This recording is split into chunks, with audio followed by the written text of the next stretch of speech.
Parfait. Donc, bienvenue à tous à cette 21e session du Bootcamp. Aujourd'hui, nous avons l'honneur d'accueillir Amadou Dramé. Donc, Amadou Dramé qui est un ingénieur informatique. Donc, il fait partie de mes anciens étudiants en diplôme d'ingénieur. Aujourd'hui, il est maintenant tech lead dans une structure marocaine. Donc, après, je vais lui laisser le temps de se présenter, mais également de faire un petit tour d'horizon de son parcours professionnel qui va beaucoup nous intéresser. Et par la suite, hein, donc j'avais déjà partagé dans LinkedIn donc le canevas d'aujourd'hui où nous allons parler un peu. Il va nous parler un peu de ses expériences, de son parcours, les bonnes pratiques dans les environnements de développement qu'il a eu à fréquenter avec ses entreprises, mais également les technologies qu'ils utilisent, que ce soit en dev, mais également en DevOps, les compétences que ils attendent d'un développeur à chaque fois qu'ils recrutent, mais également qu'il attend dans ses équipes de développement, comme il est tech lead, mais surtout aussi la partie soft skills, c'est-à-dire le comportement qu'il attend également de ses équipes.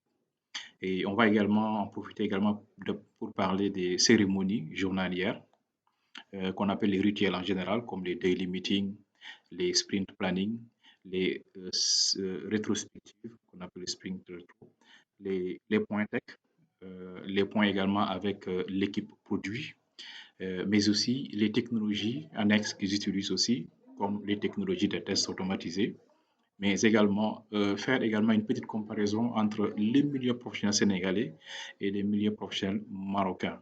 Voilà, donc il va nous parler un peu de ses vécus, donc de comment est-ce qu'il voit un peu les milieux professionnels, pour que si jamais peut-être quelques-uns parmi vous voudraient changer de milieu professionnel, qu'ils puissent savoir un peu ce qui va les attendre si jamais vous changez complètement d'environnement.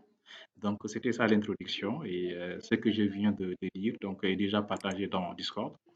Mais également, c'est déjà partagé également à Amadou. Donc, il est au courant donc, par rapport à ce point-là. Alors, donc, Amadou, je te passe la main donc, pour les premiers points. Je vais les Ok, copier de nouveau au niveau des chats, comme ça tout le monde pourra suivre.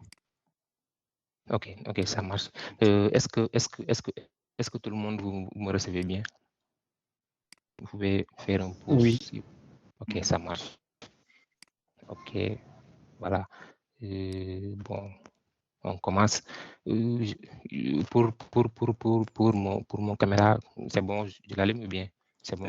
Oui, ça dépend de toi. Si tu veux également, tu peux allumer aussi, hein, sans souci. Ah, attends, je vais allumer la lampe pour que ça soit plus clair. D'accord, ça marche. Ok.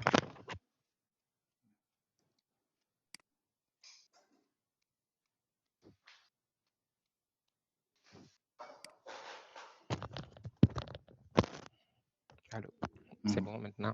Ouais, c'est bon, allez-y. Ok. Bon, moi, j'avais prévu de faire un slide sur lequel que je vais partager, mais bon, D'accord, ça pour la marche. suite, j'ai pas pu le faire. Désolé. Y a pas de Donc, souci. je vais parler après, n'hésitez pas à m'interrompre si vous avez, Mhm. s'il y a voilà, il y a des points où vous voulez un peu plus d'éclaircissement et tout ça. Voilà.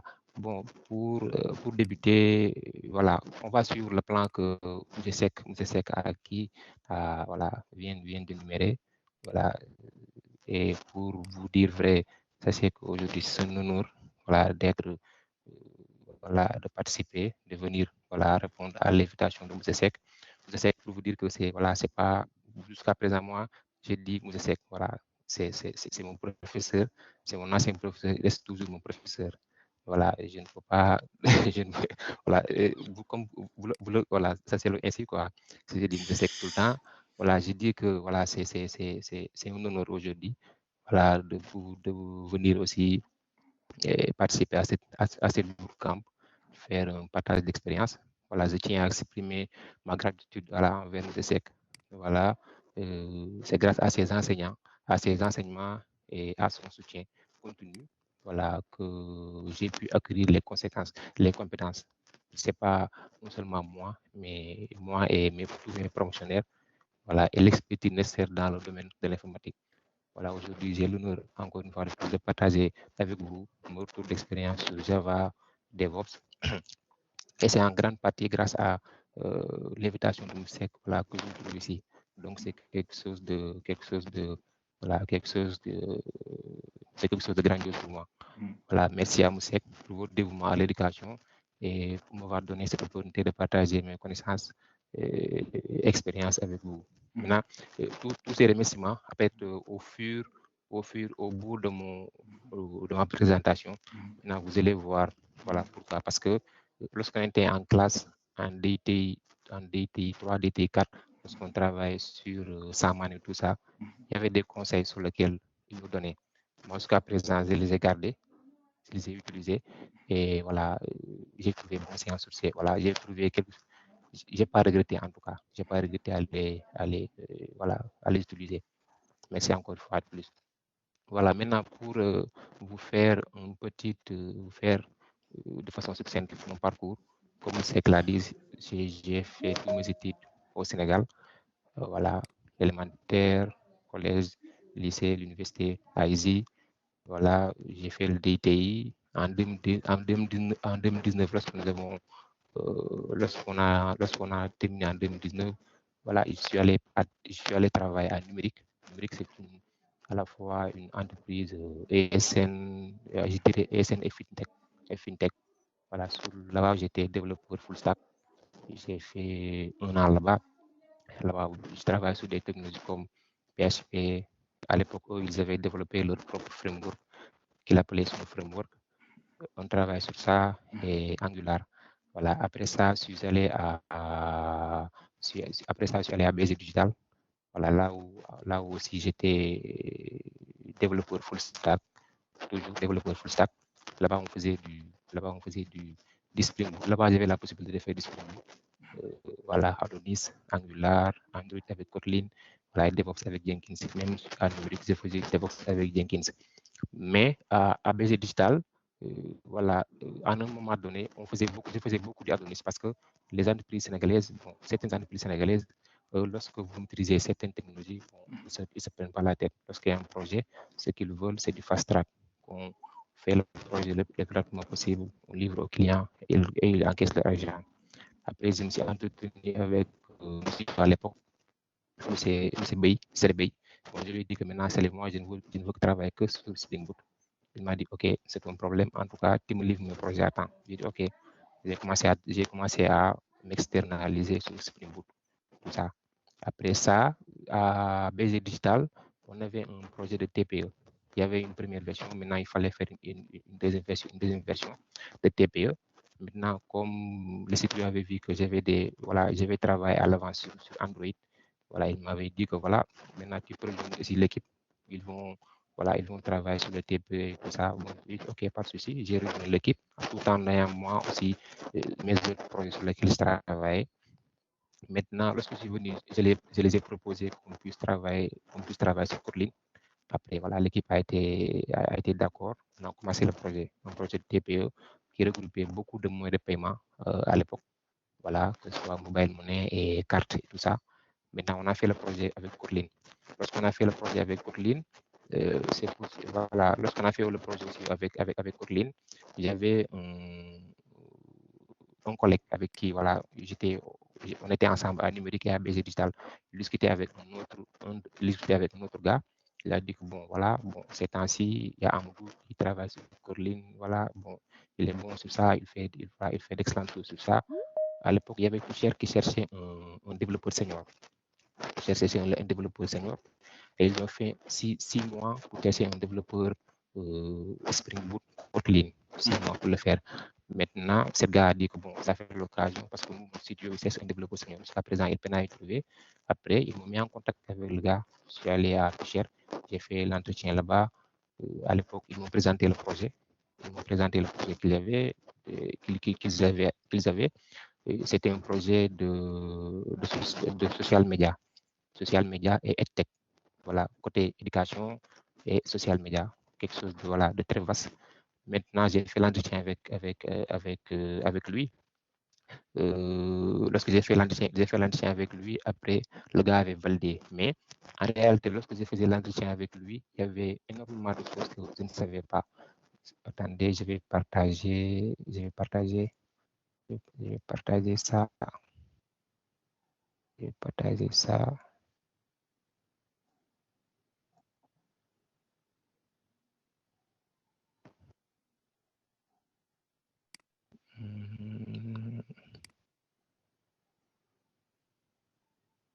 instant, je suis sur le document.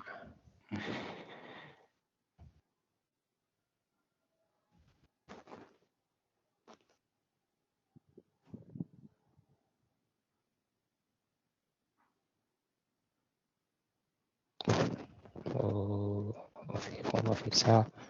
Je vais partager. Bon.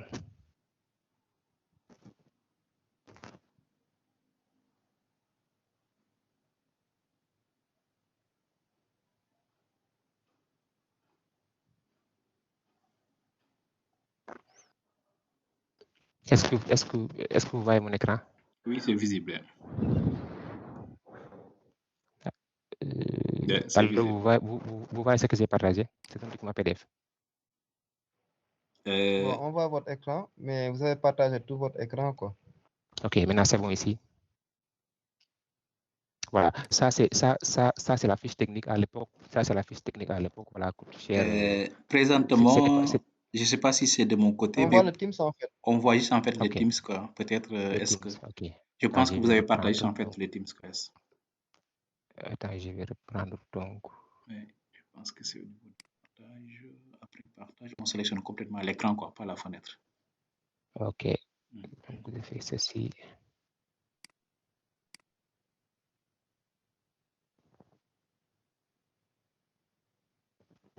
On laisse, c'est pas grave. Je fais ceci. Yes. C'est bon. Et c'est en cours de... Yes, c'est bon. C'est bon. Voilà. Voilà. Ça c'est la fiche technique à l'époque. C'était la fiche technique de Toucher. Voilà, il cherchait voilà, quelqu'un qui faisait du Spring Boot avec Kotlin, voilà, qui maîtrisait tout ce qui est Elasticsearch, environnement AWS, des environnements containerisés, les CI/CD, les tests end-to-end, voilà, avec tout ce qui est Lambda, S3, DynamoDB, Aurora, CloudWatch, tout ça. Maintenant, lorsque je suis venu, bon, j'ai fait l'entretien avec le CTO à l'époque. Voilà, bon, il parlait, je dis, OK. Maintenant, moi, ce que je faisais dans tout ça, c'était, je faisais du Kotlin. Le Spring Boot, je le faisais, mais je n'ai jamais fait du Spring avec du Kotlin. Elasticsearch, je l'avais utilisé avant sur AWS. J'étais allé une seule fois acheter un nom de domaine sur Route 53. Maintenant, le CI/CD, je le faisais, tout ce qui est Docker et tout ça, je le faisais. Mais tout le reste, je ne le faisais pas. Et encore aussi, le projet était, c'est pas le projet, mais le produit était pressant, était pressé, excusez-moi, parce qu'il fallait commencer, il fallait venir et commencer à développer des features le plus rapidement possible. Les gens étaient très pressés. J'ai dit, OK. Maintenant, j'avais commencé en tant que développeur senior, qui était tout simplement orienté à tout ce qui était backend et DevOps là-bas.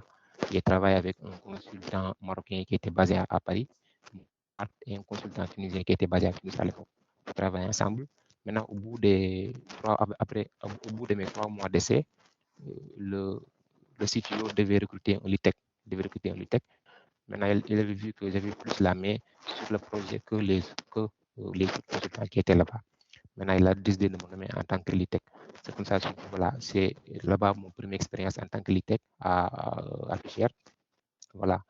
Et à Fichère, c'est aussi l'un des projets qui m'a le plus propulsé et qui m'a beaucoup marqué parce que c'était énorme. Ce qu'on devait faire, c'était énorme. On devait travailler sur à la fois patrie sociale, on devait travailler sur à la fois sur patrie sociale, partie EdTech, excusez-moi. On avait aussi notre propre live, pas notre propre live, mais un live open source sur lequel on customisait à tout moment, qui était Jitsi. Jitsi. Voilà, on travaille aussi sur Jitsi. Maintenant, je reviens à ça.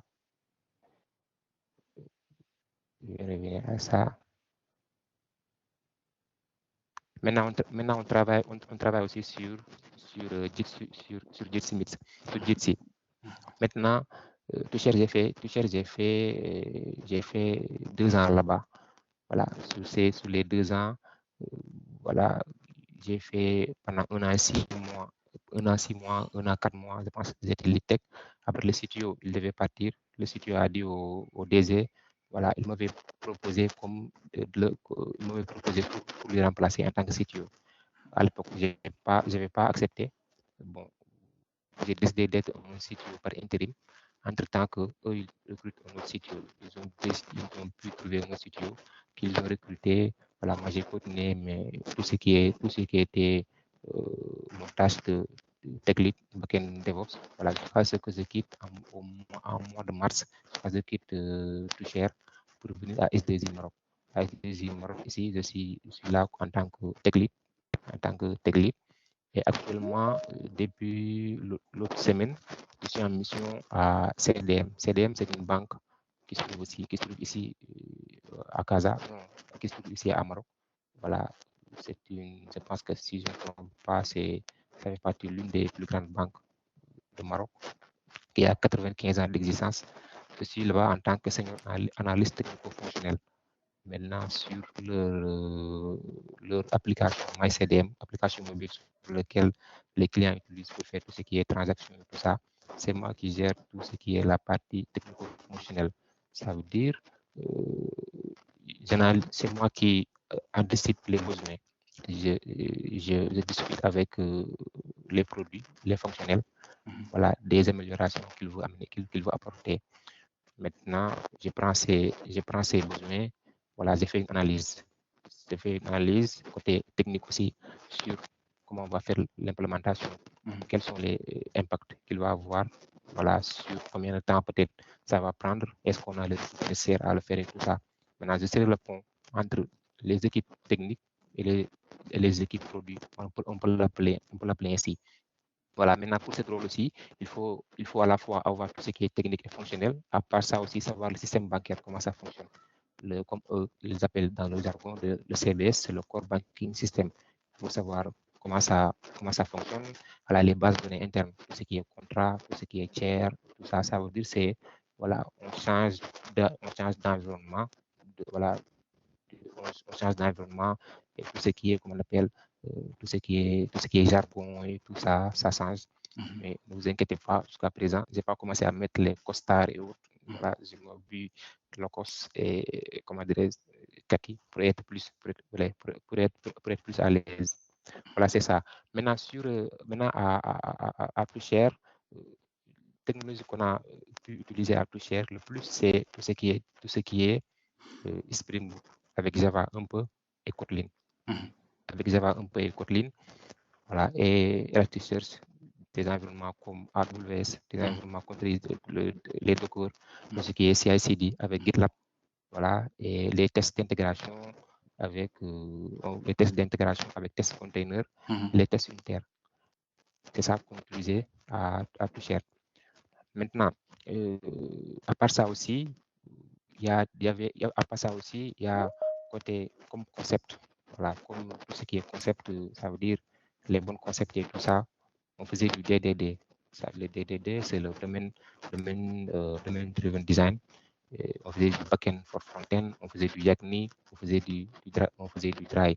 Ça, c'est les concepts sur lesquels on faisait, voilà, et on exigeait à tous les développeurs, que ce soit côté backend comme côté front-end, voilà, d'utiliser les mêmes concepts.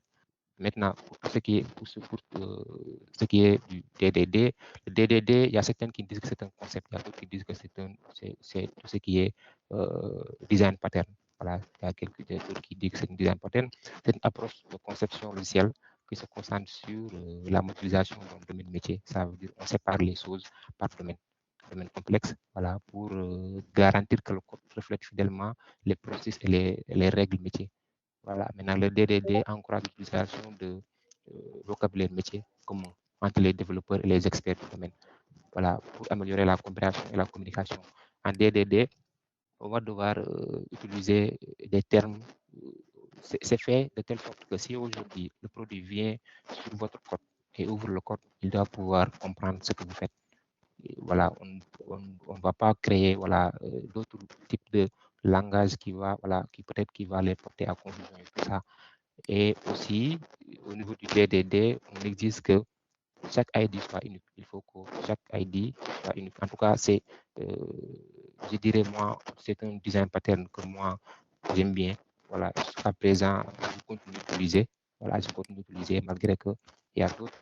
Voilà, à part ça aussi, le backend for frontend, c'est une, voilà, c'est une exposition. Voilà, c'est une exposition des backends pour chaque, comment on appelle, pour chaque, on peut dire que pour chaque device qu'on va avoir, pour l'application web, pour l'application mobile, voilà, pour le back-office, voilà, pour l'équipe, on appelle, pour les autres, les administrateurs qui sont là-bas, et voilà, ceux qui utilisent le back-office pour ça, pour le back-office et tout. Maintenant, le dry, c'est don't repeat yourself, comme ça se dit.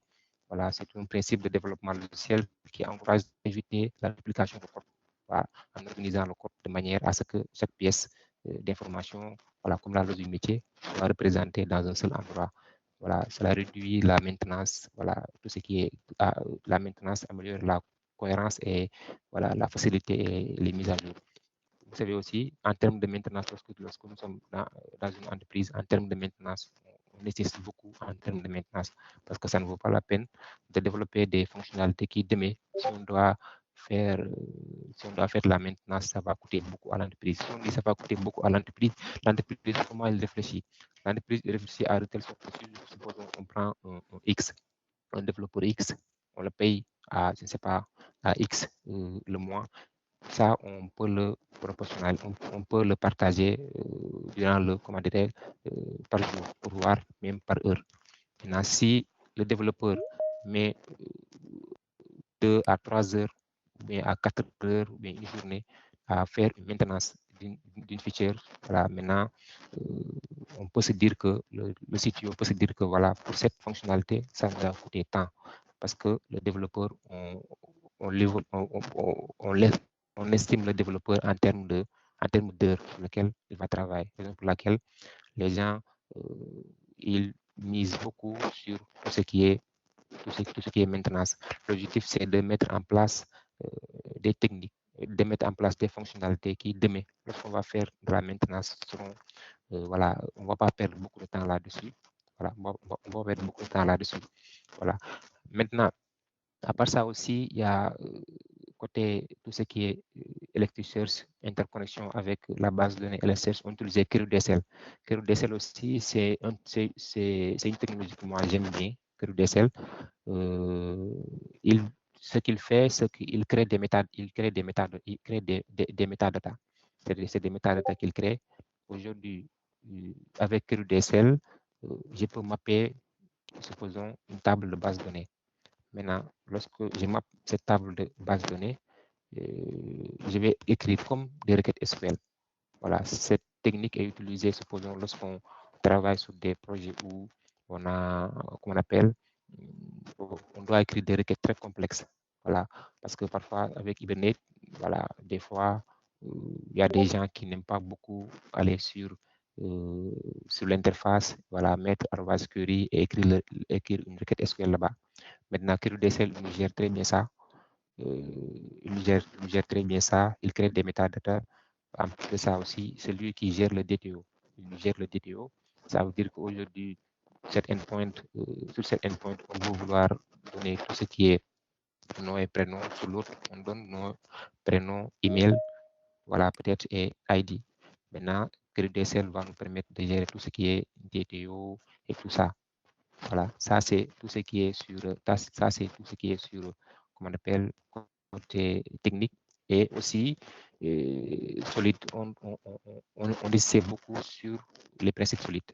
Voilà, on essaie beaucoup sur tout ce qui est principe solide. Ce que j'ai même oublié de vous dire, c'est que le projet Tushare a été initié par une entreprise française qui s'appelle Bitumro. C'est une entreprise française qui l'a initié. Maintenant, il y avait un gars qu'on appelle Tom, c'est un Français qui a 10 ans d'expérience en développement, qui a travaillé sur le back-end et sur le CI. Maintenant, moi, lorsqu'on m'a remis les codes, peut-être je pensais que, comme les agences le font, ils ont voulu complexifier les choses pour qu'à chaque fois, on soit dépendant d'eux. Voilà, mais après, au bout du compte, j'ai su qu'il a simplement utilisé les bonnes pratiques.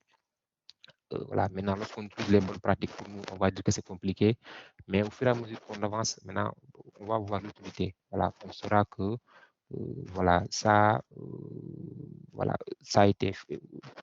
Pourquoi il a fait ça? Voilà, ça se démontre par ça.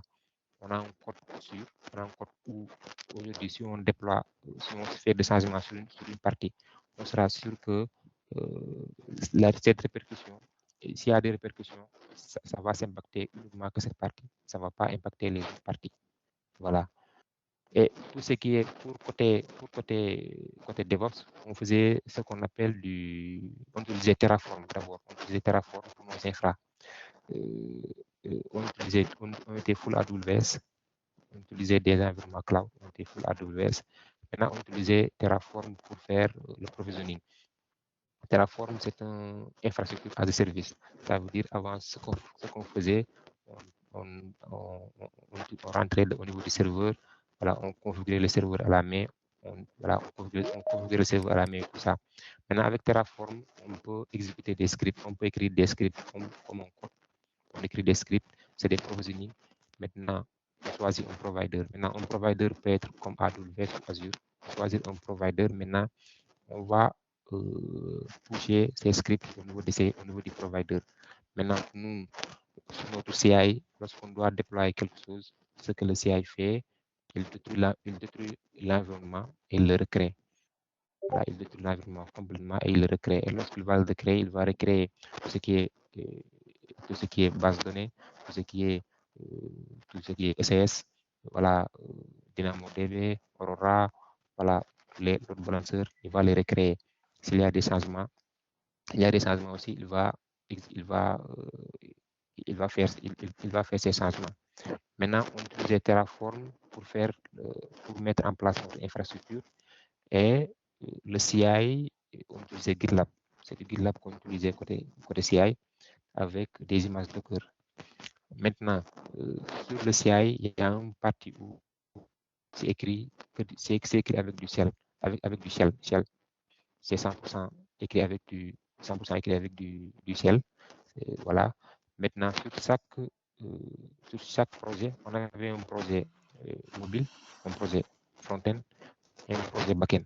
Et il y a d'autres projets aussi qui tournaient autour. Ça veut dire qu'on avait un autre projet qui était le pipeline. Ça permettait de le déployer à la fois le back-end et le front-end. Un autre projet qu'on appelle le processeur, qu'on utilisait pour ce qui est image, voilà, que ce soit au niveau de S3 et tout ça, les lambda. Après, je vais y revenir. Maintenant, lorsqu'on pousse sur les instances, on avait 3 instances. On avait une instance dev, une instance démo et une instance prod. Maintenant, dev, c'était pour nous. Démo, c'était pour faire la présentation. En général, c'est tout ce qui est à démo et qui est bon qu'on va amener, qu'on va déployer en prod. Et le déploiement en prod, on le faisait la nuit, entre 3h et 4h de temps. Et entre 3h et 4h du matin, si ce qu'on fait est trop volumineux, on va commencer entre 2h jusqu'à 4h du matin. Parce que le jour, les gens vont commencer à utiliser la plateforme. Et pourquoi on a choisi de faire le déploiement la nuit? Parce qu'il y a des problèmes. On le règle lorsqu'on sait que lorsqu'on sait qu'avant vers 6h, 7h, on ne pourra pas terminer, on va faire un revert retourner à l'ancienne version où on était. Voilà, on va faire un revert retourner à l'ancienne version où on était. Maintenant, je vais venir sur les services AWS qu'on utilisait, voilà, les services AWS qu'on utilisait de façon succincte. Voilà, pour les services AWS, on avait Elastic SAS, Elastic Container Service. On avait Elastic Container Service, voilà, ça, c'est un service de gestion de conteneurs de code, voilà, qui permet aux utilisateurs, voilà, de déployer, gérer et faire évoluer des applications containerisées. C'est SAS qu'on utilisait. On avait aussi activé l'auto-scaling. Ça veut dire qu'aujourd'hui, si on a des surcharges si on a surcharge de trafic, c'est le serveur lui-même, voilà, qui va augmenter ses capacités. Et lorsque c'est réduit, maintenant, il va réduire ses capacités. Maintenant, à part ça, on utilisait S3. Sur S3, on stockait à la fois tout ce qui est images, assets, que ce soit les vidéos, voilà, les images en tant que telles, GIF, tout ça, on le stockait sur S3. Maintenant, à part ça aussi, au niveau du CI, le CI, on construisait des artefacts. Les artefacts, c'était des images de cœur. Maintenant, les images de cœur, on les stockait sur S3. Les images de cœur aussi étaient stockées sur S3. Maintenant, si demain, supposons, il y a problème, si on déploie sur une instance démo et qu'on voit qu'il y a problème, ce qu'on fait, on peut faire un revert. Si on fait un revert, il va aller sur S3, récupérer l'image de cœur qui était là et le remplacer au niveau du serveur. Maintenant, on utilisait aussi DynamoDB. Il y a aussi les lambda. Il y a aussi les lambda qu'on utilisait. Voilà, on utilisait les lambda pour. Après, à un moment donné, on est parti. À un moment donné, on a eu une facture très salée sur AWS, vers les 3 000, 4 000 $ par mois. Maintenant, on a voulu diminuer les charges. Maintenant, comment on a fait? Ce qu'on avait fait, c'est de mettre en place des fonctions lambda qui vont éteindre les serveurs et certains services dans la nuit, lorsqu'il n'y a pas de trafic. Durant la nuit, lorsqu'il n'y a pas de trafic. Maintenant, on utilisait les lambda pour ça. À part ça aussi, sur notre CI/CD, le CI/CD était lié à Slack. Pourquoi Slack? Parce que sur certaines CI/CD, on a vu que lorsque le développeur déploie, maintenant, il faut qu'il se rende sur Jenkins ou bien sur GitLab. Maintenant, pour regarder voilà, si le déploiement s'est bien passé ou pas. Maintenant, on a lié notre CI avec GitLab. Lorsque quelqu'un push, lorsque quelqu'un fait un merge request, maintenant, on est notifié. On est notifié sur Slack, sur notre channel qu'on appelait Dev Events, sur cette channel. Maintenant, il est notifié, il dit à X, voilà, il y a Y qui nous a affecté une merge request. Ça veut dire que le CI, on avait les informations du CI en temps réel.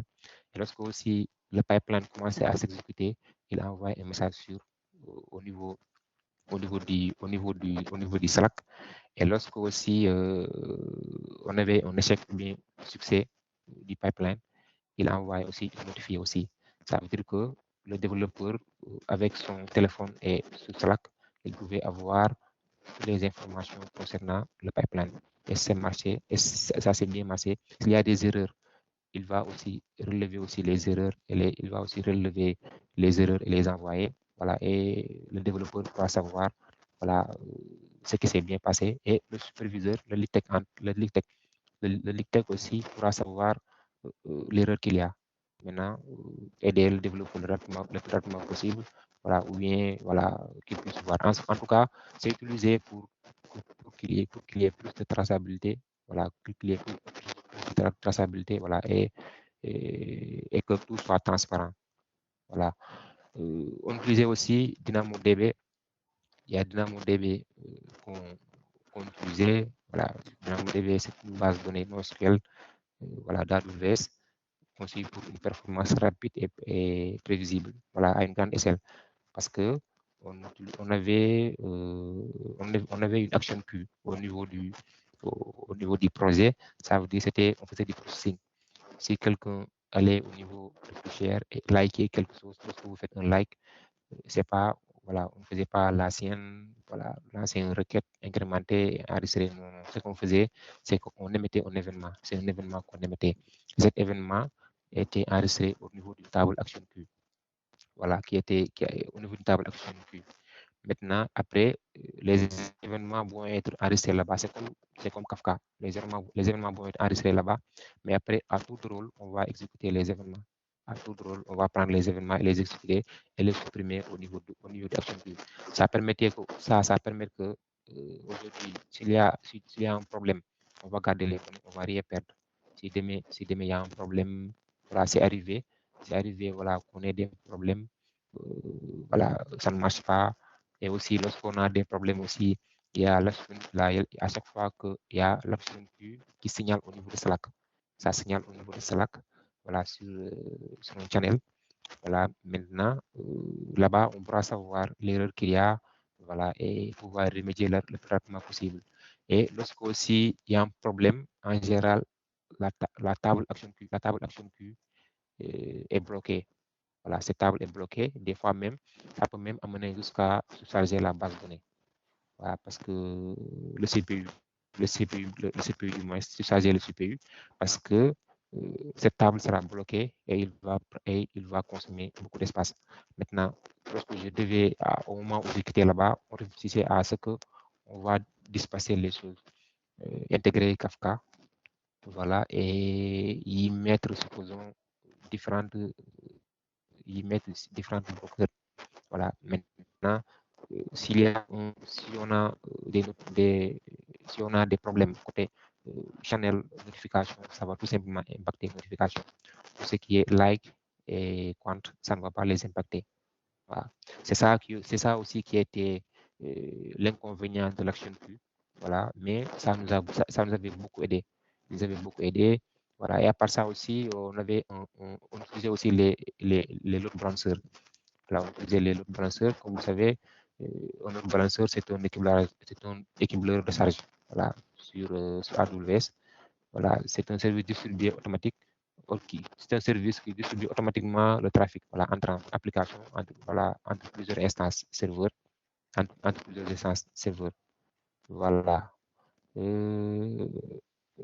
À part ça, ça c'est côté, DevOps. Voilà. À part ça, on utilisait aussi des services comme CloudWatch, Parameter Store. Aujourd'hui, CloudWatch, il gère tout ce qui est log. Tout ce qui est log, on le traçait sur CloudWatch.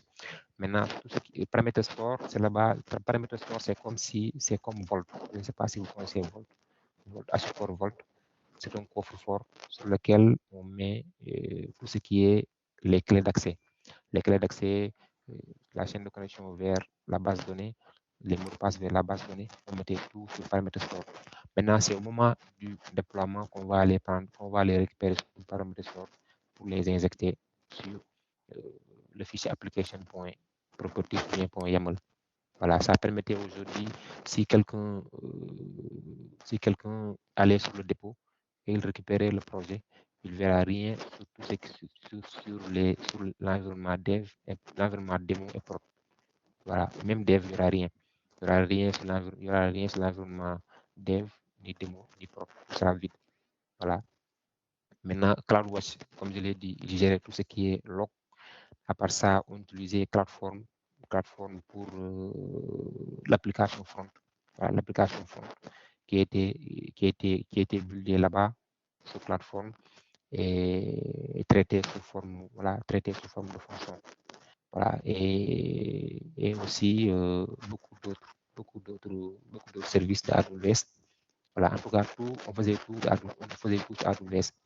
Pour les autres services aussi, on utilisait Brevo. Il y a Brevo aussi qu'on utilisait. Brevo, c'est l'ancien Sendinblue. Tout ce qui est notification par mail et tout ça, il y a Brevo qu'on utilisait. On utilisait Brevo pour faire tout ce qui est notification. Et aussi, avant, on avait mis en place un CI côté mobile. Bon, je n'ai pas beaucoup entendu parce que les gens, ce qu'ils utilisent, c'est l'autre outil de microservices, j'ai oublié le nom. J'ai même entendu que l'année prochaine, ça sera payant. On a utilisé Fastland. Je ne sais pas si vous connaissez Fastland. On a utilisé Fastland pour tout ce qui est CI/CD. Fastland, ça permet de faire du CI/CD côté mobile, que ce soit côté App Store comme côté Play Store. Voilà, que ce soit côté App Store comme côté Play. On a utilisé Fastland pour faire du CI, pour faire du CI/CD, côté mobile. Voilà. Et Sentry, il y a aussi Sentry qu'on utilisait parce que les endpoints qu'on utilisait, on voulait savoir voilà, les endpoints qui échouaient, la fréquence, voilà, pour pouvoir y remédier. Maintenant, pour ça, on a intégré Sentry. Sentry, ça permet de prendre, de catcher tous les appels qu'on faisait, tous les appels qu'on fait sur les endpoints. Maintenant, il peut nous sortir des rapports, comme nous aussi, on peut faire des rapports. Maintenant, sur ces rapports, on va voir, supposons, s'il y a un endpoint qui échoue, on va pourquoi il échoue. Voilà, la fréquence, est-ce que c'est bien implémenté ou bien c'est pas bien implémenté. Voilà, ça permettait de voir, d'identifier ces genres de choses. Maintenant, pour tout ce qui est rituel, voilà, tout ce qui est rituel qu'on faisait, voilà, notre day to day à l'entreprise. Moi, en tant que lead tech, je devais gérer tout ce qui est montée de compétences montée de compétences pour, pour mon équipe et aussi pour les nouveaux venus, que ce soit en back-end, mais que ce soit en DevOps, montée de compétences. Ça, c'est un. Deuxièmement aussi, je dois faire un point avec l'équipe produit. Parce qu'aujourd'hui, si l'équipe produit veut créer des tickets, ils ne savent pas que ces tickets, sera un ticket front-end ou bien un ticket back-end. Voilà, maintenant aussi, je dois faire un point avec eux sur, je dois faire un point avec eux pour voir est-ce que l'équipe est apte à faire, à travailler sur ticket en ce moment. Parce qu'ils peuvent vouloir développer des fichiers alors qu'il y a certaines qui sont en congé, voilà, ou bien si ça demande beaucoup de temps et que eux ils le veulent sur une sprint, alors que ça va prendre plus de 2 sprints. Toutes ces informations, je dois leur fournir ces informations. Voilà, raison pour laquelle on va faire un point. Je faisais un point c'était 3 fois dans la semaine s'il n'y a pas d'urgence avec l'équipe produit. Voilà. Et aussi, on faisait des points techniques. Les points techniques, ça permettait aujourd'hui, lorsqu'on fait du sprint planning, il y a un ticket qu'on sort. Voilà. Si aujourd'hui, côté implémentation, ça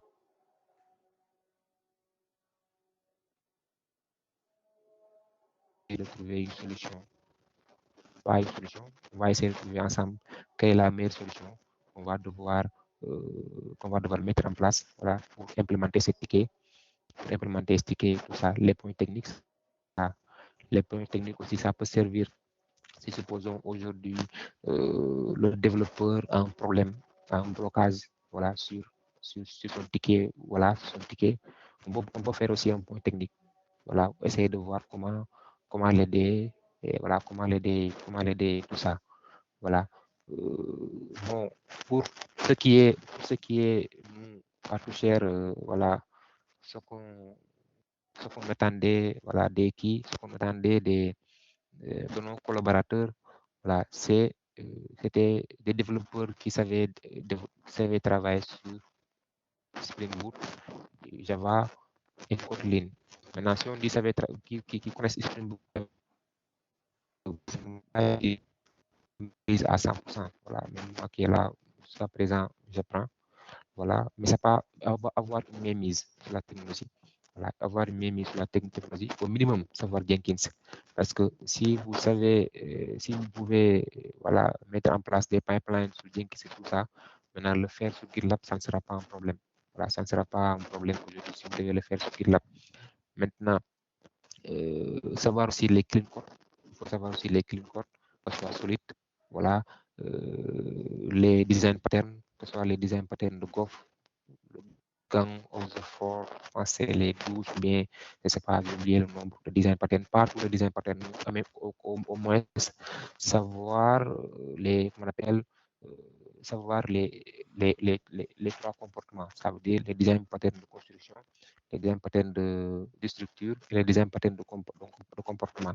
Au moins sur chaque partie, pour que vous puissiez voilà, savoir un ou deux. Voilà, ça pourra vous aider dans votre développement et tout. Et nous, on utilisait du React. C'est du React qu'on utilisait React avec TypeScript. Moi, je n'interviens, voilà, je n'ai pas eu l'occasion d'intervenir là-bas parce que d'être sur le volet backend et DevOps. Backend DevOps, c'est voilà, ça, tu vas, tu vas, tu vas rester des heures à l'entreprise. Voilà, c'est beaucoup de boulot et tout ça. À part ça, ce qui était plus intéressant, ce qui était plus primordial pour nous, c'est ces 2 points. Un, c'est la discipline.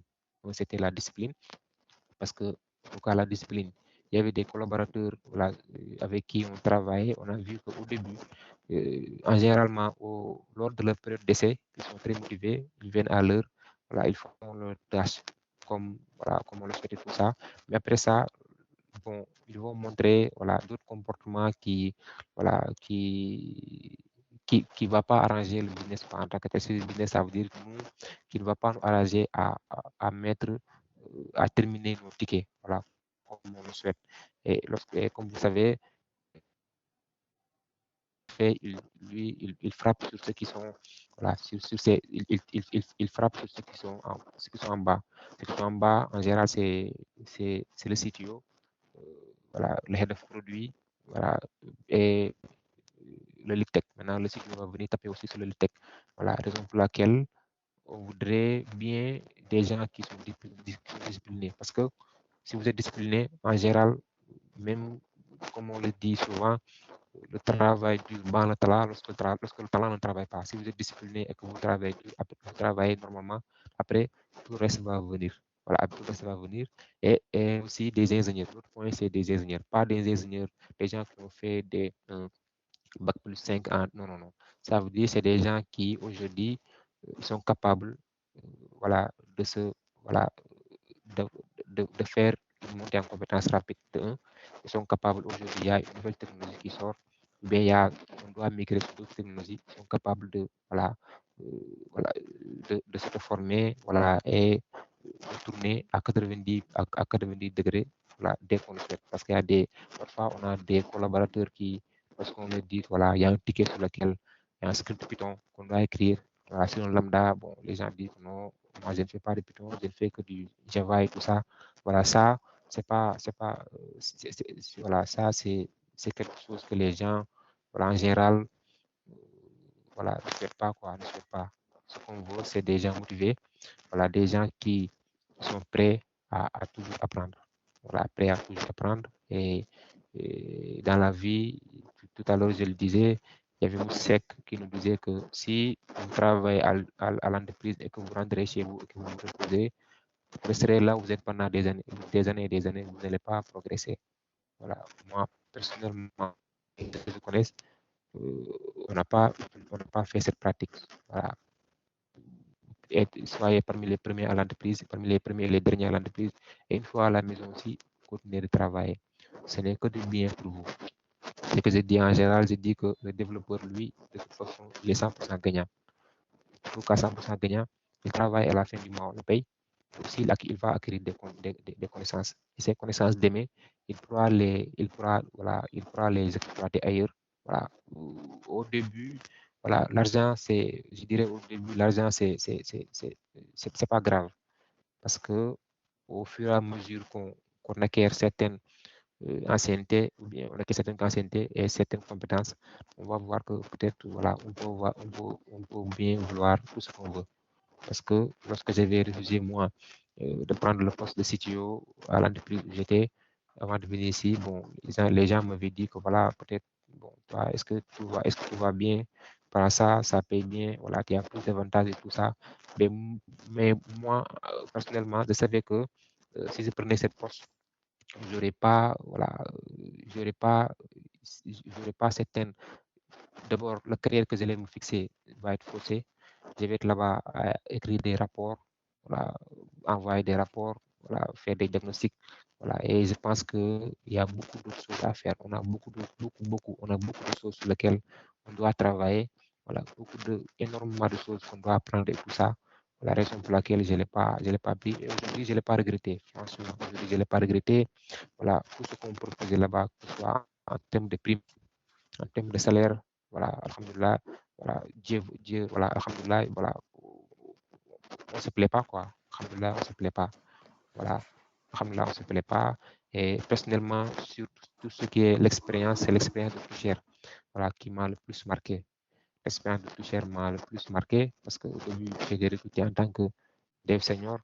Voilà, après, j'ai été nommé à l'ITEC. Après, voilà, si tu veux par intérim, même si tu veux par intérim, après, il y a beaucoup de choses sur lesquelles voilà, j'ai capitalisé. Que ce soit en termes de pression. Voilà, en termes de pression, voilà, parce qu'on avait un PDG qui était vraiment. On avait un PDG qui était pas un développeur, c'était pas un développeur, c'était pas un informaticien. C'était un entrepreneur, voilà, il travaille dans le BTP. Et lui, il partait sur LinkedIn. Tout ce qu'il voyait aujourd'hui, il venait le lendemain, il l'exposait à l'équipe produit. Voilà, il disait que je veux ça. Maintenant, s'il retarde, voilà, bon, voilà, ça sera un peu chaud entre vous. Mais l'essentiel, c'est de rester professionnel. Voilà, de rester professionnel, de rester sur ses épaules, voilà, de se canaliser, de pouvoir se canaliser à tout temps.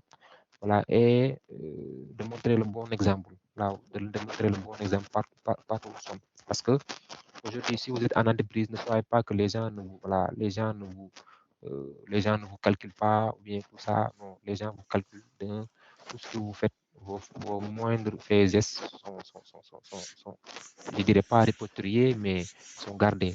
Voilà, sont gardés, sont gardés à l'écoute. Voilà, et aussi, il faut faire tout pour mener son équipe, vers, vers l'excellence. Voilà, faire de telle sorte que chaque membre de ton équipe soit au niveau de ses top. Voilà, pour ça, voilà, si aujourd'hui, tout ce qui est qu'on appelle terme de vouvoiement et autres, non, on les met de côté. Nous sommes tous des développeurs. Voilà, même si tu as un bureau à part, tu le laisses, tu viens dans l'open space avec tes développeurs, tu travailles avec eux et tu prends les tickets comme eux.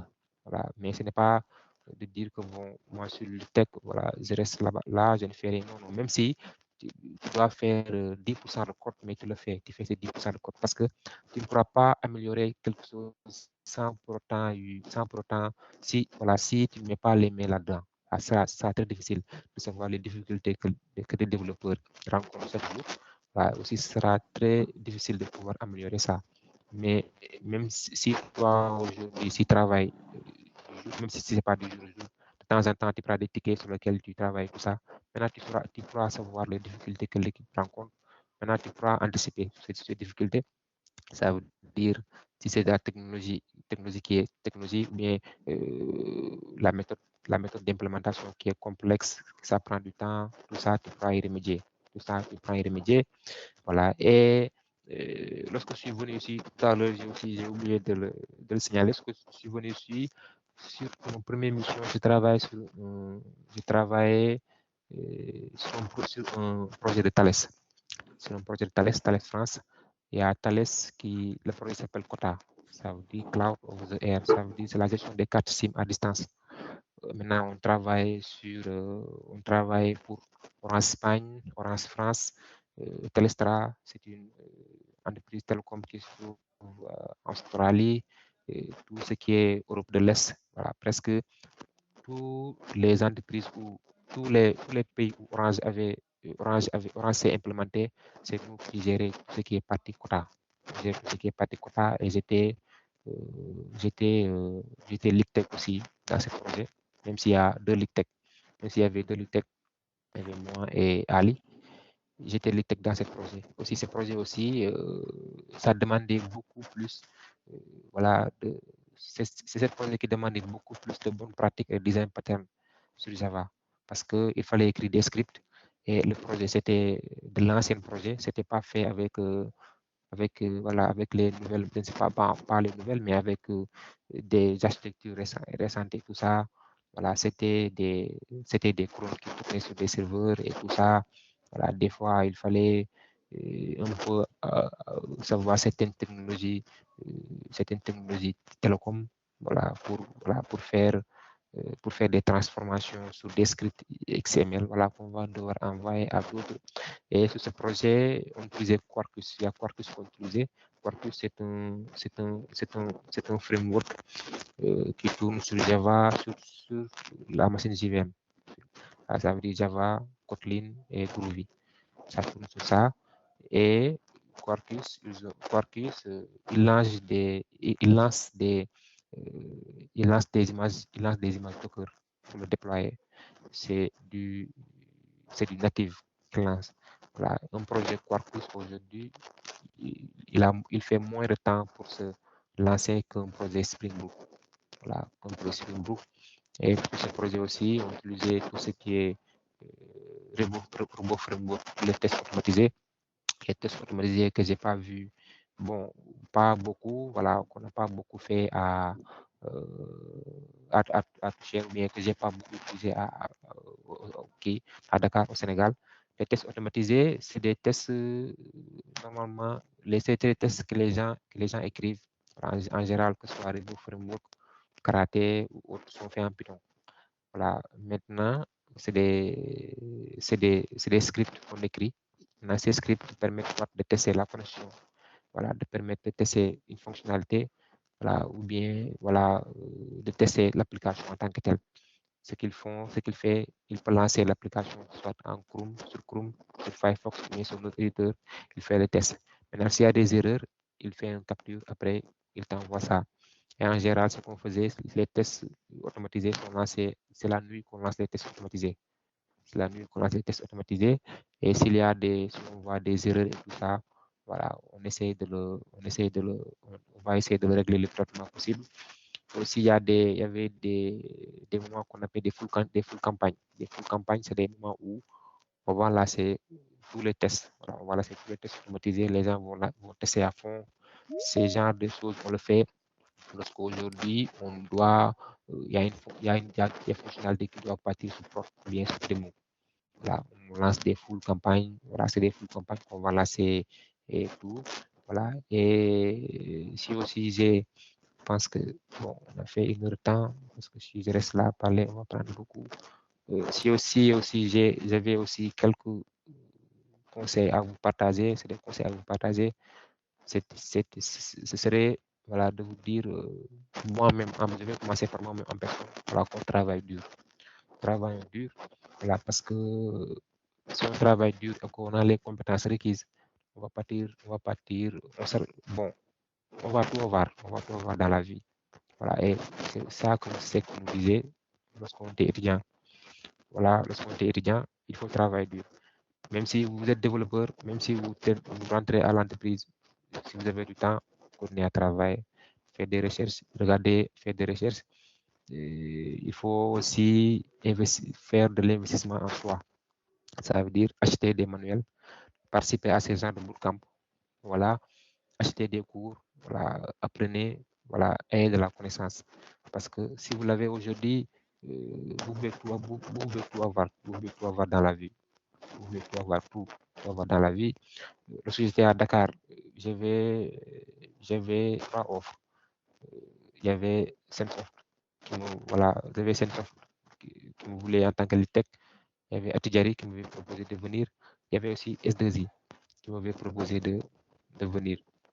Sur les, sur les, sur les 3 postes, c'était des postes de tech lead.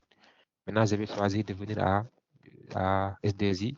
Voilà, et voilà, et j'ai pas, voilà, aussi ça aussi, alhamdoulilah, jusqu'à présent, ça va. Voilà, je ne plains pas Dieu, alhamdoulilah, ça va.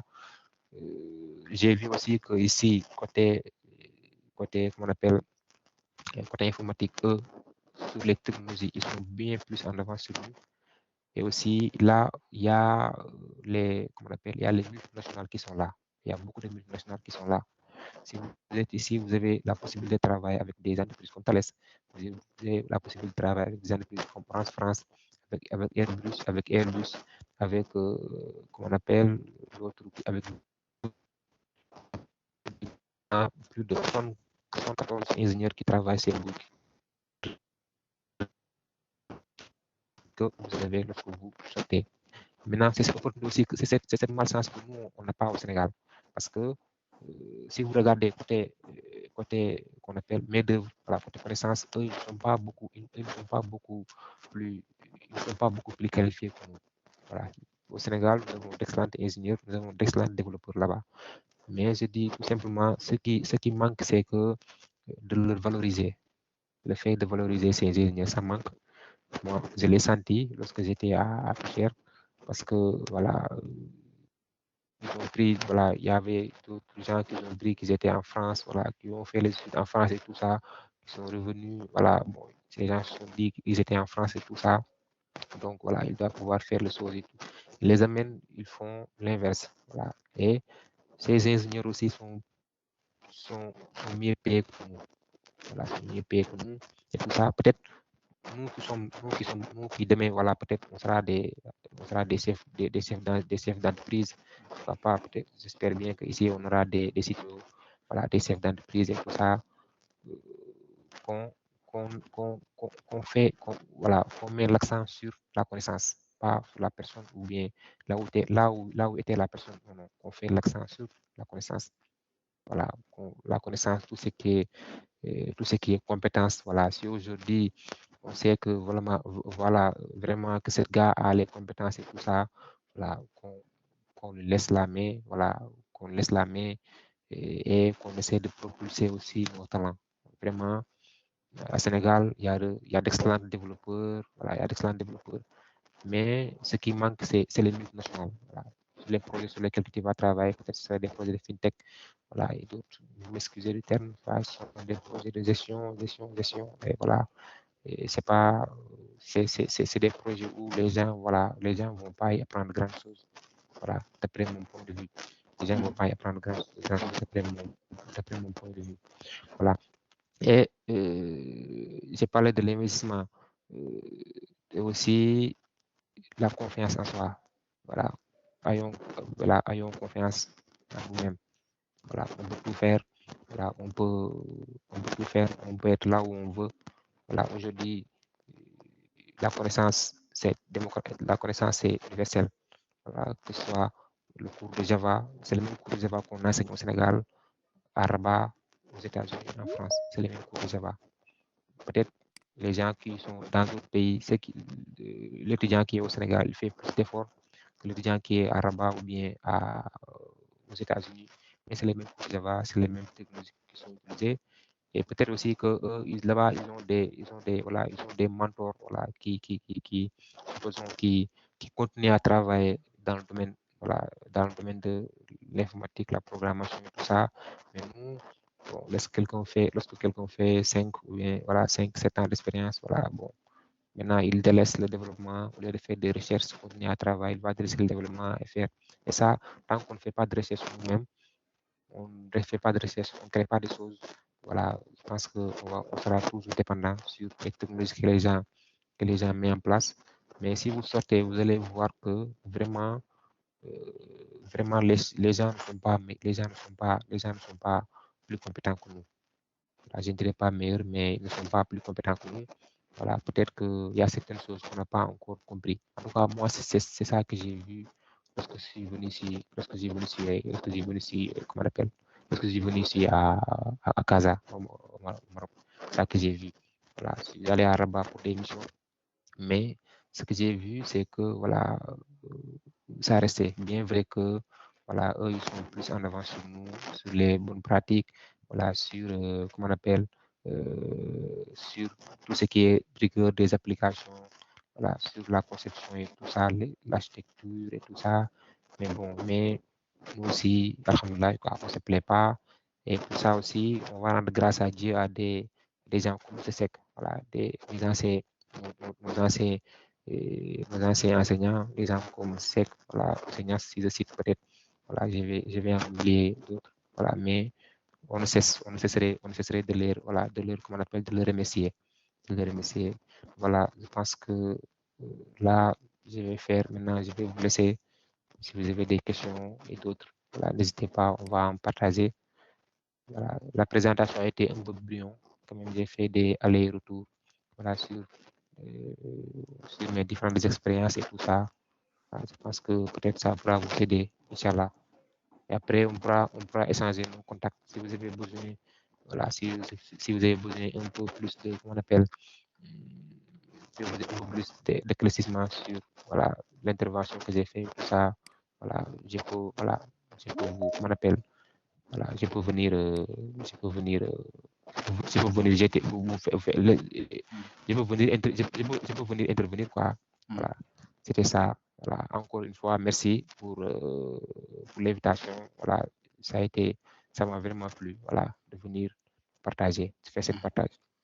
Ok, Merci. merci Amadou, merci pour cette présentation, c'est très clair et très exhaustive aussi, hein. Moi personnellement, je les remercie, hein. Juste un peu pour l'histoire, ce sont des gens quand même qui ont compris. Personnellement, c'est lui-même qui m'a pingé un jour sur LinkedIn pour me dire que si jamais tu as besoin de retour d'expérience, n'hésite pas à demander mes services. Donc ça, c'est quelque chose que je ne reçois pas souvent. C'est quelqu'un qui a compris en fait. Et ce qu'il a compris, c'est qu'il est sorti. Et dès que tu sors du Sénégal, tu vois que nous, ce qui nous manque, c'est l'information. C'est exactement Voilà, ça qui m'a poussé à organiser ce bootcamp.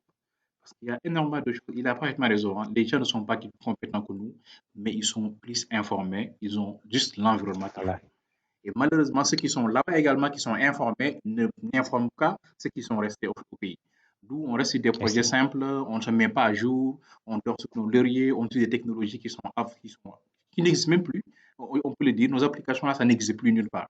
Les Voilà. technologies, on entend seulement de nom. Dès que tu fais un entretien, tu as une belle opportunité aux États-Unis, en France, dans tous les autres pays, mais tu passes à côté. Parce que les termes là, dès qu'on le dit, tu commences à être dans les nuages. Ok, donc Oui, bien merci sûr. beaucoup. Ce qu'on va faire maintenant, on va faire un petit tour de table peut-être par rapport aux questions. Donc, je vais vous laisser animer, hein. Si une personne a une question à poser, il lève juste la main et Amadou qui donne la main et vous allez échanger. Donc, je vous laisse donc la main. Allez-y. Ok, ok, merci.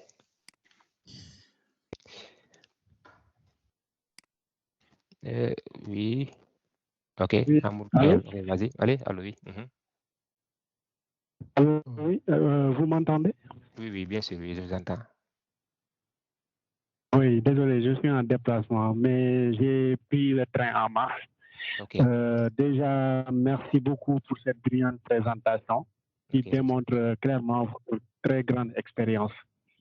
merci. Donc, moi, je me présente chez Ahmadou Bambagay. Donc, je suis ingénieur de formation software et j'ai rejoint ce bootcamp.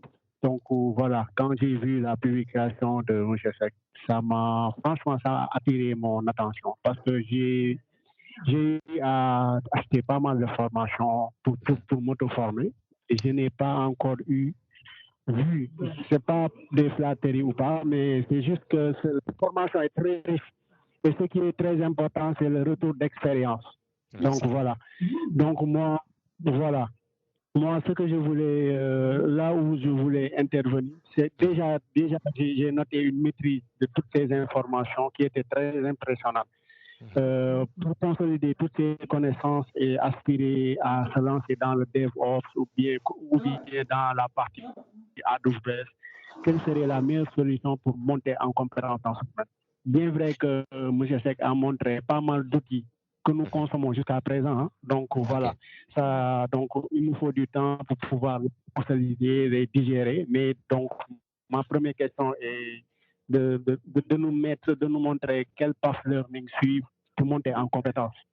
Et aussi, j'ai noté aussi un autre point qui est très important, c'est un investissement personnel que vous avez souligné. Au-delà des compétences qu'on essaie de trouver dans les plateformes de formation. Donc ça, c'est aussi très important. En tout cas, j'ai noté ça va me permettre voilà, de me booster dans la formation et de monter en compétence sur ce secteur-là. Mais voici ma question, c'était de savoir quelle est la meilleure solution pour monter en compétence dans ce domaine. Ok, ok, merci à vous. Voilà, merci à vous. Et voilà, comme je l'ai dit, voilà, vous avez fait le bon choix, voilà, de venir rejoindre ce bootcamp. Comme vous le dites, comme je le dis souvent, le chemin vers l'apprentissage, bon, peut-être on l'a tracé depuis des années, mais il y a des raccourcis. Il y a des raccourcis. Aujourd'hui, si vous avez la possibilité de côtoyer un professionnel, il pourra vous dire, ce matin, lorsque j'étais au bureau, j'ai dû faire à 14h, j'ai dû faire un point avec des ingénieurs qui doivent aller faire un entretien à Thales Rabat. Voilà, j'ai fait le point avec eux, les débriefer sur peut-être les potentielles questions que les gens pourraient poser, tout ça. Je pense que c'est ce genre de choses que nous, voilà, qui nous manquent, quoi. Ce genre de choses qui nous manquent et tout ça. Voilà, et comme c'est l'a dit, vraiment, franchement, au Sénégal, on utilise il y a des technologies qu'on utilise qui sont vraiment obsolètes, voilà, que les gens n'utilisent plus, voilà, qui sont vraiment obsolètes. Maintenant, pour ce qui est du monter en compétence, pour dire vrai, le plus rapide, c'est du jour au jour côtoyer l'environnement. Moi, aujourd'hui, j'ai pas eu l'occasion de faire une certification. On m'avait proposé, voilà, il y avait un budget, voilà, pour commencer les certifications AWS. Parce que, comme je le disais, j'avais trop de charges, il y avait trop de choses à faire. Voilà, l'équipe produit demandait trop de choses. Et pour aussi info, pour ça, depuis que j'ai commencé à travailler jusqu'à maintenant, je n'ai jamais pris de congé. Depuis que j'ai sorti l'école jusqu'à maintenant, je n'ai jamais pris de congé. Jamais. Même lorsque j'étais à Pouchère, j'ai fait 2 ans là-bas, je n'ai jamais pris de congé. Voilà. Maintenant, je pense que la montée en compétence la plus rapide serait aujourd'hui, je vais sur AWS. Si je me rends sur AWS, je peux avoir, je pense que pendant 1 an, ils peuvent m'offrir l'accès gratuit et je commence à utiliser les instances. Voilà, je commence à utiliser les instances et je crée mes propres projets. Je vais créer mes propres projets. Dans sur ces projets, une fois à la maison, je vais travailler là-dessus. Je dois mettre un load balancer, je dois mettre S3, tu vois, je dois mettre plateforme. Voilà, je me lance à la pratique. Voilà, ça serait la meilleure manière de faire une montée en compétence rapide. Voilà, parce que c'est les projets qui nous poussent plus à apprendre davantage. Les projets nous poussent plus parce que on serait confronté à des difficultés. Voilà, on serait confronté à des difficultés. Alors que si aujourd'hui, voilà, il y avait un cours que je suivais, peut-être je peux avoir la paresse, je lis quelque chose, j'arrête, je vais sur autre chose, tu vois. Mais lorsque tu travailles sur un projet et que tu sais que à la fin du sprint, vous allez faire un sprint planning. Là où vous allez faire une démo. Tu vas présenter tes tickets. Les gens vont voir si tu avais terminé tes tickets ou pas. Et le Scrum Master va vous dire que tu avais pris l'engagement, que durant ce sprint, tu vas livrer 5 tickets. Et toi, tu serais entre tes collègues. Voilà, comme je l'ai dit comme on le dit toujours nous au Sénégal, voilà, tu ne voudras pas que que tes collègues t'indexent quoi. Dis que voilà, ce gars à chaque fois il ne parvient pas à livrer tous ces tickets ou autres. Donc tu vas tout faire pour pouvoir livrer la chose. Et sur ce, tu vas beaucoup apprendre. Tu seras dans la difficulté, mais aussi tu vas beaucoup apprendre. C'est parce que, je le répète encore, pour avoir une montée en compétence sur tout ce qui est AWS, DevOps, doit être curieux de 1. Et deuxièmement, à chaque fois, il faut pratiquer. Voilà, à chaque fois, il faut pratiquer. Et si vous pratiquez, vous allez voir, voilà, vous allez apprendre beaucoup de choses. Aujourd'hui, moi, à chaque fois que AWS fait une présentation, il me notifie. Je participe aux présentations. Voilà, s'il y a des nouvelles choses. Et tout ça sur leurs produits, sur les produits et tout ça, c'est au courant. Parce que il ne faut pas être un lead tech. Si demain aujourd'hui, je ne sais pas, AWS change de nouveau, bien sûr qu'ils vont notifier. Ils vont notifier lorsqu'il y a des changements sur le service, ils vont notifier, mais il faut toujours avoir un avance sur eux. Voilà. Maintenant, ça, eux, ils le font dans leur show. Voilà. Moi, je participe aux événements d'AWS. Je participe aussi aux événements Oracle. Il y a aux événements Oracle aussi, sur les événements Oracle que je participe.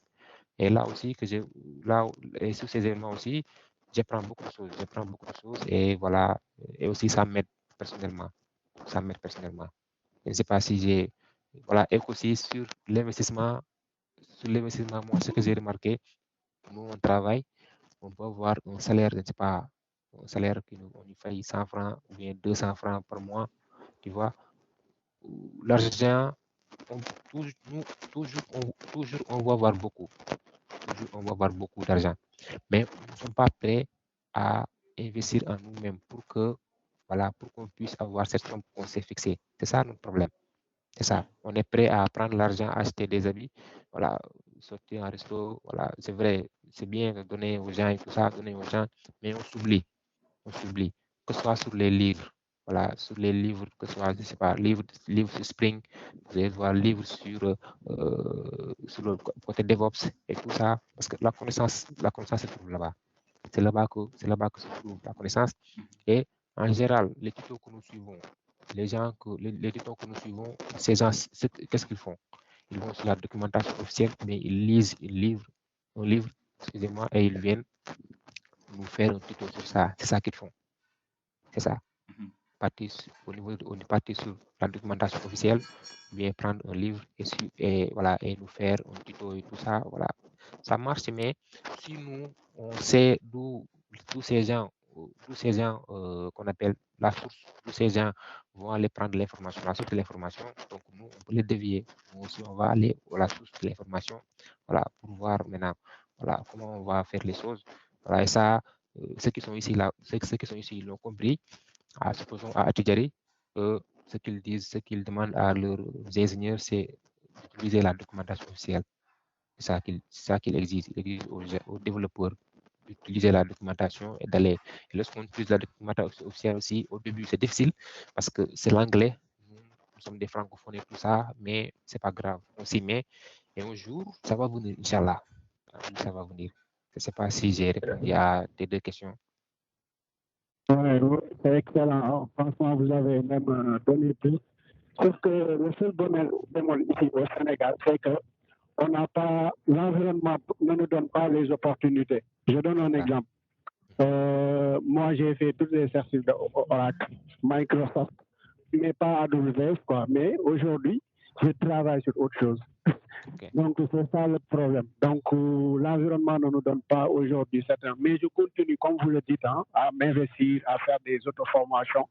Mais ce n'est pas aussi évident, quoi, dans notre pays. Malheureusement, comme M. Seck l'a expliqué, on est très en retard et que parfois, le choix même des jobs que tu prennes va impacter sur ta carrière, quoi. Et pour information, même moi, c'est ce bootcamp qui m'a permis de réfléchir à même démissionner là où j'étais, très sincèrement, parce qu'à un moment donné, donc, tu désapprends, quoi. Alors que le monde de boot, aujourd'hui, on parle de AWS, on parle des bootcamps, etc. Donc, ça, c'est juste un message pour permettre à certains de faire un bon choix sur leur carrière, quoi. Parce que c'est quelque part à toucher ton salaire, alors qu'aujourd'hui, ta valeur sur le marché est remise en question. C'est très important, quoi. En tout cas, bon, je vais essayer de libérer la bande, laisser mes autres compatriotes participer. En tout cas, c'est très important, c'est très riche pour retour d'expérience. Merci beaucoup. Ok, merci Bamba. Et aussi, je ne sais pas, pour rebondir un peu vite fait sur ce que vous avez dit, lorsque j'étais à BG Digital, voilà, lorsque je voulais démissionner à BG Digital, le CTO n'était pas d'accord. Et aussi, comment on appelle, le PDG aussi était fâché. Était fâché parce que je voulais démissionner. Voilà. Mais moi, à l'époque, j'ai su que la carrière qui m'attendait à, comment on appelle, à Cher était incomparable à ce que je faisais à BG Digital. À BG Digital, je faisais que de la routine. Voilà, il n'y avait que de la routine que je faisais là-bas. Maintenant, moi aussi, lorsque j'ai su que ici, ça ne bouge pas, voilà, certains camarades avec qui j'étais là-bas, que ce soit les Pape Samba, Moussek le connaît, les Pape Samba, les autres, je les ai carrément dit que boy, ici, ça ne marche pas. Voilà, il faut si vous trouvez quelque chose qui est meilleur, il faut aller voir. Voilà, c'est ça aussi, c'est l'inconvénient. C'est l'inconvénient. Qu'on prenne notre responsabilité. Si on sait qu'on est dans une boîte où on n'avance pas, je ne demande pas de démissionner immédiatement ou pas. Non, non. À chaque fois, soit à l'écoute des marchés, qu'on se forme. Si on voit qu'on a d'autres opportunités et que cette opportunité va nous proposer plus, voilà, n'hésitez pas à aller là-bas. Même si parfois vous avez le même salaire et tout ça, comme je le dis, si la connaissance est là, vous allez avoir beaucoup d'argent. Ça, Inch'Allah, c'est ça. Si la connaissance est là, les gens n'hésiteront pas à vous rémunérer parce que pour eux, ça c'est des miettes pour qu'on puisse dire la vérité. Aujourd'hui, si vous travaillez pour une banque où, supposons, vous allez voir la journée, ils vont faire combien de transactions dans la journée? Ils vont faire combien de transactions? Il y a combien de clients? Il y a combien d'argent? Il y a combien d'argent qui vont venir dans cette banque? Mais pour cette banque, pour qu'ils puissent vous payer une somme, pour vous, vous allez dire que c'est une grande somme. Alors que non, pour eux, ça, ce n'est rien du tout. C'est ça aussi. C'est ça. Je ne sais pas si quelqu'un d'autre a, comment on appelle, a une question. N'hésitez pas, hein. On peut parler de tout. N'hésitez pas. Oui, bonjour tout le monde. Bonjour. Bonjour Amadou, bonjour M. Seck. Oui. Maël, ça va? Amadou, oui, ça va, comment tu vas? Ça va, alhamdoulilah, vous Bien, allez bien, bien? merci. Oui, ça fait un moment là. Oui, ça fait un bail. Non, aujourd'hui, lorsque M. Seck a partagé le lien de votre compte LinkedIn, automatiquement, je me suis dit, aujourd'hui, je vais me réjouir quand même. Ok. Ouais.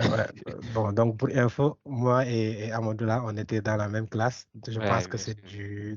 de la première année jusqu'à la licence 3. Et Ouais. après lui, il a continué avec le cycle des DI. C'est ça. Donc, bon, je tenais vraiment à vraiment te féliciter chaleureusement déjà pour le... Bon, déjà, je tenais vraiment à féliciter M. Seck pour le succès de ce bootcamp parce que ces retours d'expérience-là, c'est ça qui va nous motiver et c'est ça qui va aussi nous orienter. Parce que ce sont ces genres d'expertise-là qui va un peu nous pousser à beaucoup aimer l'informatique, à beaucoup vivre aussi notre passion. Donc vraiment, Amadou, c'est un réel plaisir de voir comment tu as évolué depuis que nous avons partagé la même classe. Vraiment, la présentation a été claire, concise et vraiment engageante. Donc, je vois que tu as vraiment monté une grande maîtrise du sujet, quoi. Non, on Quand apprend même, jusqu'à présent. oui, quand même, merci beaucoup. Et merci aussi à M. Seck de nous avoir donné la chance d'apprendre sous ta direction une fois de plus. Ça, c'est vraiment un privilège que je dis. Hein. C'est pas donné à tout le monde d'avoir des retours d'expérience comme ça en tant que développeur. Donc, c'est quelque chose de génial. Donc, vraiment, félicitations à M. Seck et aussi à toi. Donc, moi, ma seule question que j'avais, c'est que, bon, tout à l'heure, tu avais parlé d'une expérience où je ne sais pas si tu étais lead tech ou bien quelque chose comme ça, mais tu es venu et tu as proposé Kotlin. Je ne sais pas, ils étaient sur une autre technologie comme ça.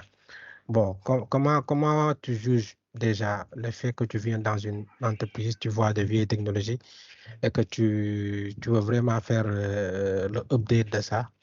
Comment est-ce que tu as vécu l'expérience? Merci beaucoup.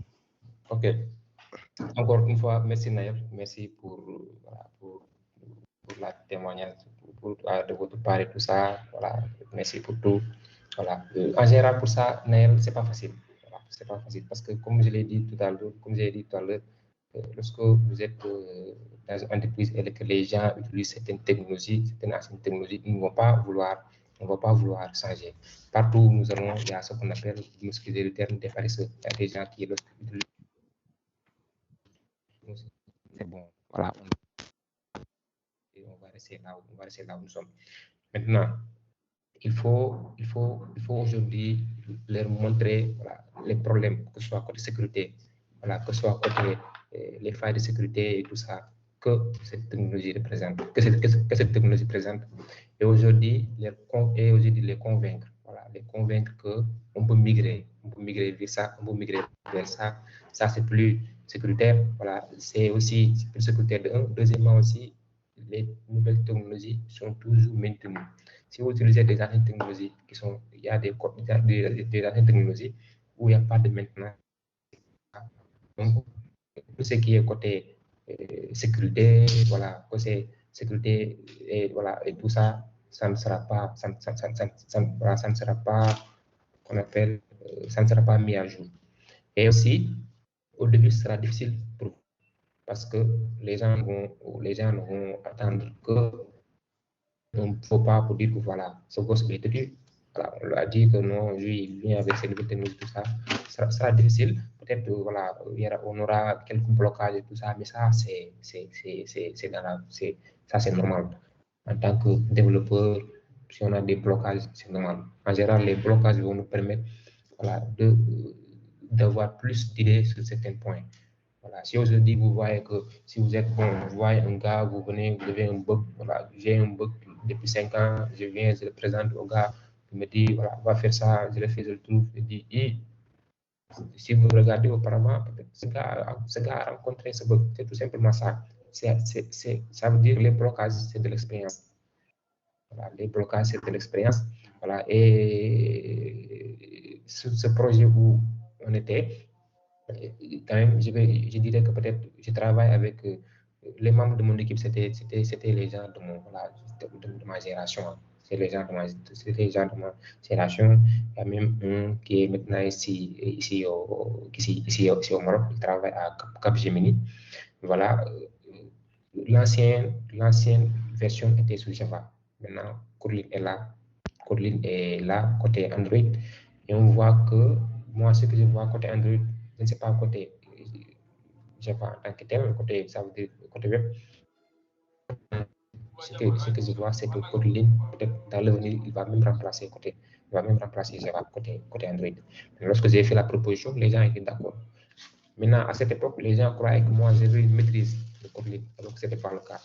Ce que j'ai fait, c'est que lorsqu'on a terminé de faire le point et tout ça, moi, je suis retourné à mon bureau. J'ai commencé à étudier Kotlin. Je suis allé sur la documentation officielle. J'ai commencé à étudier Kotlin. Après 2-3 jours, on a commencé le projet. Et alhamdoulilah, quoi. Après, avant même que le projet termine, après, bon, il m'avait nommé l'ITEC. Voilà. Donc, c'est pas, bon, je ne dirais pas peut-être les termes de l'ITEC, bon, tout ça, c'est des, voilà, c'est des, peut-être des nominations, voilà, sur des projets et tout, c'est des projets et tout ça, voilà. Mais l'histoire est venue là-bas. Mais aussi, nous, on avait un CTO qui était vraiment très compréhensif. C'est le gars que vous avez dit tout à l'heure qui m'a dit, à qui j'ai dit que maintenant, moi, mes projets, je ne le ferai qu'avec Java. Il m'a dit que c'est un problème. En tout cas, ce que je veux, que tu me livres tes projets. C'est quelqu'un de très open. Voilà. Lorsqu'on a aussi des CTO qui sont très open, ça nous permet aussi, ça nous permet, voilà, d'explorer certaines choses, voilà, d'émettre certaines choses.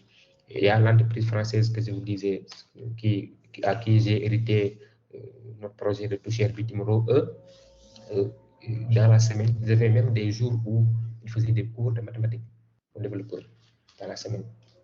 Il y avait même des jours où ils faisaient des cours de mathématiques. Et aussi, ils faisaient aussi des présentations.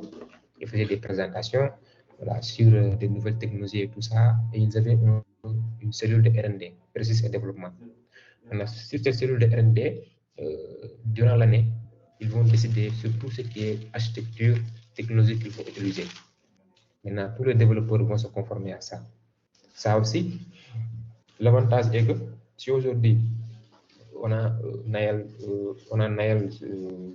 qui travaille sur un projet X, on veut du renfort sur un projet Y. Maintenant, si on déplace Naël vers le projet Y, Naël ne sera pas dépaysé. Il va maîtriser l'architecture de bout en bout. S'il a besoin des projections, il saura qu'il est dans cette partie. S'il a besoin des domaines, il saura qu'il est dans cette partie. La connexion entre Elasticsearch et la base de données, il sait comment ça a été fait. Parce que l'entreprise utilise la même architecture, tout ce qui est web, la même architecture, tout ce qui est mobile. Voilà. Et l'avantage est là, quoi. L'avantage est là. Et pour répondre à Nel, je pense que il faut être têtu des fois. Deuxièmement, peut-être prier de voir certains studios, voilà, qu'ils veulent le changement, l'évolution. Et malheureusement, au Sénégal, on ne veut pas de changement. Quelque chose qui marche, on n'y touche pas. C'est ça. Voilà. Ouais, effectivement. Merci beaucoup.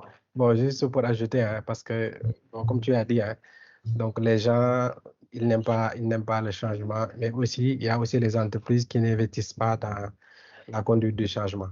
Merci. Donc, tu es là, tu es dans une technologie, donc ça marche, ça rapporte des millions ou bien des milliards à l'entreprise, donc ils ne vont pas prendre le risque de changer. Mais bon, comme sur le livre du Kirin Code, hein, il y avait une entreprise qui était tombée en faillite parce qu'ils n'avaient pas pris le soin de bien préparer le produit. Donc, il y avait les clients qui étaient venus, ils ont voulu faire des évolutions dans le temps et après, c'est en ce moment-là que l'entreprise est tombée en faillite. Donc, il y a pas mal de paramètres qui sont là. Mais bon, comme on rencontre souvent des gens comme vous, comme M. Seck, donc, qui ont de l'expérience déjà dans le pays et dans les autres pays de l'extérieur. Donc, ce sont ces gens d'échange-là que nous souhaitons toujours d'avoir pour qu'on puisse avoir l'information quand même. Donc, vraiment, merci pour les explications et bien des choses à toi et à la famille et bonne chose pour la suite de ta carrière. Merci. Okay. Merci, Naël. Merci vraiment, ça a été, ça me fait plaisir de t'entendre vraiment. Voilà, ça me fait plaisir de t'entendre, voilà, et de voir, et voilà, de recevoir aussi tes interventions. Et même sur cette histoire, moi, je suis témoin d'une entreprise à qui, voilà, ils ont eu ce même problème. C'est au Sénégal, moi j'ai eu à travailler là-bas. C'est une entreprise où les choses marchaient bien, il y avait beaucoup d'argent, tu vois. S'ils avaient beaucoup d'argent, ça veut dire qu'ils avaient beaucoup de projets et tout ça. Mais on utilisait des anciens codes. Voilà, les codes étaient utilisés, on utilisait des anciens codes. Voilà. Et aujourd'hui, l'entreprise est tombée en faillite. Et aujourd'hui, l'entreprise devait prendre, aujourd'hui, si on a Wave au Sénégal, l'entreprise devait prendre la place de Wave. Normalement, si on avait suivi les cours, cette entreprise devait remplacer Wave. Normalement, on aurait pu entendre Wave parler. Voilà, on aurait dû entendre le nom de cette entreprise. Malheureusement, bon, ça ne s'est pas passé comme ça. Voilà, l'entreprise est tombée en faillite. Voilà, même pour payer le solde de tout compte des employés, c'est un problème, mais tout ça, voilà, c'est malheureux. C'est malheureux. Merci, Naël.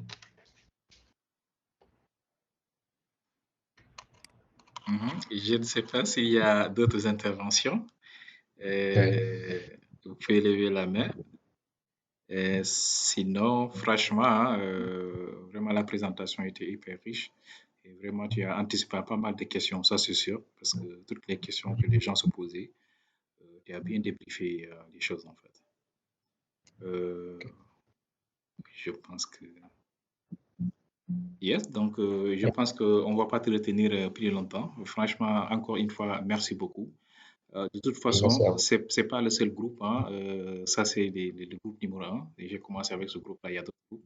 C'est sûr et certain que j'aurai également besoin de tes services pour également débriefer avec les autres.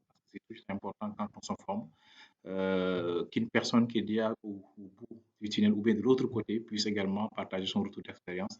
C'est toujours motivant. Ça permet également d'éclairer un peu la voie et de voir également. C'est vrai que je parle de beaucoup de technologies dans la formation, je vous bourre avec les technos, mais c'est ça la réalité dans les entreprises en fait. Vous avez vu, en fait, il a même cité plus que d'outils que nous sommes en train de faire. Et après, maintenant, si vous comprenez 2-3 outils, mais là, vous allez vous auto-former. Hein. Vous ne pouvez pas tout apprendre, en fait. Mais après, c'est avec des projets réels en entreprise. Dès que vous voyez que je sais manipuler un outil, tel outil est l'équivalence, mais vous auto-formez. Il a parlé tout à l'heure de Jenkins et de GitLab CI. Il a dit que si vous savez manipuler Jenkins, et un jour votre projet bascule vers GitLab CI, vous allez pouvoir comprendre. Pourquoi? Parce que c'est un pipeline. Ils ont exactement les mêmes objectifs et les mêmes finalités. Donc, nous, pour le moment, on a vu GitHub Action. On est en train de faire GitLab CI. Si on entend également, on va faire Jenkins. Mais aujourd'hui, quand même, GitLab CI occupe une part de marché hyper importante parce que ça incorpore vraiment pas mal de fonctionnalités comparées aux autres. En fait. Encore, vraiment, et ce qui me rassure dans tout ça, c'est que présentement, nous sommes en train de faire GitLab CI et AWS. Et tous les outils, par exemple, tous les outils que tu as cités tournent autour de ça. Donc, ça rassure et c'est réconfortant et ça les motive davantage parce que c'est exactement ça que j'ai constaté. C'est vrai que j'ai parlé également d'autres technologies qui sont un peu plus anciennes, pour donner plus d'opportunités. Mais là, quand même, on est vraiment sur les outils récents et on sélectionne les outils qui sont les plus utilisés. Et c'est pratiquement les outils que tu as cités qu'on est en train de faire. Et si le temps nous le permet, on va essayer d'extrapoler et de découvrir le maximum d'outils. Merci beaucoup. Je ne sais pas maintenant si tu as peut-être, comme on dit souvent, le dernier mot. Voilà, donc par rapport à ton intervention. Voilà, bon, peut-être rebondir un peu sur ce que vous voulez dire, mais si vous avez du temps aussi, essayez de voir Argo CD. Argo CD, je ne sais pas si vous l'avez. Argo CD et Kubernetes et Helm. Voilà, Argo CD aussi, ça permet de faire, ça permet de GitOps. Voilà, ça permet c'est un GitOps. Argo CD, en ce moment, je vois qu'il prend beaucoup de l'élan. Et c'est pas difficile aussi, c'est très facile de répliquer, de faire une réplication, voilà, de jouer sur les instances, faire un rollback et tout ça. Voilà. Et à part ça aussi, pour mon dernier mot, voilà, je vous remercie, voilà, monsieur, voilà, nous franchement, on ne pourra pas vous remercier autant, voilà, on ne pourra pas vous remercier autant. Peut-être aujourd'hui, je parle, je suis là, mais je peux parler par la voix de tous les anciens membres, tous les anciens étudiants, que ce soit de l'ISI ou bien de DITI. Voilà, nous, ce genre de points, on le fait souvent, soit c'est nous avec Pape Samba, avec les Diallo, il y a d'autres gens avec qui on s'y connaît à l'entreprise, il y a Baro, Ndiaye, c'est des points sur lesquels on fait des appels WhatsApp et on discute sur des technos. Voilà, et on discute sur des livres. On a même un groupe où voilà, les gens on partage là-bas des cours, des livres et tout ça, un groupe WhatsApp. On le fait. Voilà, mais, on ne pourra pas vous remercier assez. Voilà, on vous remercie de vive voix. Voilà, et j'espère que Inch'Allah Rabbi aussi, on aura l'occasion aussi, voilà, pourquoi pas, de se revoir sur une table, de pouvoir bien discuter, Inch'Allah. Et je souhaite aussi à ceux qui sont ici, voilà, une excellente soirée, voilà, une très bonne carrière, voilà, que les ambitions que chacun se fixe, qu'Allah subhanahu wa ta'ala les facilite, Inch'Allah, qu'on puisse les atteindre nous tous. Voilà, merci à tout un chacun, voilà, vraiment merci. Ça a été un plaisir. Merci beaucoup. Merci Amadou. Merci. Ok, merci. Ok. Allez, bonne soirée. Ok, donc parfait, je vais arrêter l'enregistrement.